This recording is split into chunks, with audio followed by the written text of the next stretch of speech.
कार्तिक मास की पूर्णिमा पर परिक्रमा मार्ग स्थित तुलसी वन आश्रम में पुराण मनीषी आचार्य कौशिक महाराज के सानिध्य में तुलसी शालिग्राम विवाह का आयोजन किया गया, जिसमें दूरदराज से आए सैकड़ों भक्त साक्षी रहे। परंपरानुसार पानीघाट चौराहे से बैंड बाजे की धुन पर शुरू हुई बारात में शामिल हुए भक्त मदमस्त होकर झूमते नजर आए, जिसका स्थान स्थान पुष्प वर्षा कर भव्य स्वागत किया गया। आश्रम पहुंची बारात का भक्तों ने स्वागत किया। इसके बाद रीति रिवाज के अनुसार वेदपाठी विप्रो के सानिध्य में तुलसी शालिग्राम विवाह संपन्न हुआ, जिसमें सम्मिलित हुए सैकड़ों भक्तों ने पुण्य कमाया। इस संबंध में जानकारी देते हुए महाराज श्री ने बताया कि कार्तिक मास में किए हुए हर पुण्य से कई गुना फल की प्राप्ति है। कहा कि आश्रम में तुलसी शालिग्राम विवाह महोत्सव की धूम मची हुई है। लाखों ने तुलसी शालिग्राम विवाह में सहभागिता कर लाखों कन्याओं के कन्यादान के फल की प्राप्ति की है। आज का यह उत्सव अपने आप कई गुना फलों की प्राप्ति के समान है। कार्यक्रम के दौरान रामदेव शास्त्री, ब्रजेश शर्मा, राम मोहन शास्त्री, आदित्य शर्मा, मुकुंद शास्त्री आदि मौजूद रहे। कार्तिक का महीना तो बहुत ही पूज्य है। वर्णन ये भी किया गया है कि कार्तिक के मास में किया गया सदकर्म विधाता ब्रह्मा कहते हैं कि 100 वर्ष तक उसके पुण्यों को कोई कम नहीं कर सकता। लाखों लाखों बेटियों के कन्यादान का फल शालिग्राम पूजा से और माता तुलसी माई के कन्यादान से, पूजन से वह फल प्राप्त होता है।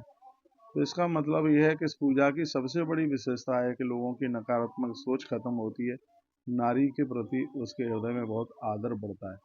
तो आज यहाँ पर तुलसी शालिग्राम विवाह महोत्सव है। ये दिन इतने अद्भुत हो रहे हैं, बड़ी धूमधाम के साथ बारात, हजारों लोग भोजन के लिए उसमें उनकी व्यवस्था की गई है और काफ़ी लोग बाहर से भी चल करके आ रहे हैं।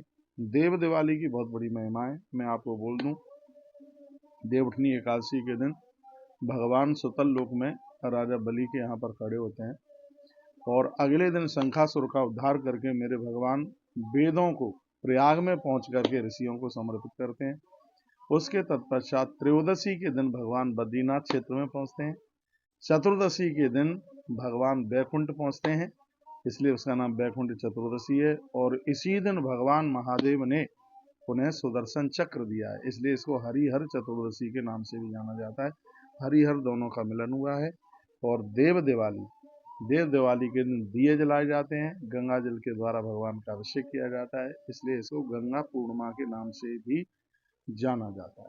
तो ये पूर्णिमा बड़ी अद्भुत है कि जिसमें भगवान अपने देवलोक में जाके विराजित होते हैं, देवताओं के द्वारा पूजन होता है, खुद दिए जलते हैं। और मैं तो ये कहना चाहूँगा, देव दिवाली के दिन जो भी अपने घरों में दिए जलाते हैं, उनकी सात्विक सत्ता कभी कम नहीं हो सकती, उनको ऊंचाइयाँ मिलेगी और वो दुर्गुणों को जीतते हुए सद्गुणों का साम्राज्य स्थापित करेंगे। तो कार्तिक मास तो बहुत अद्भुत है ही।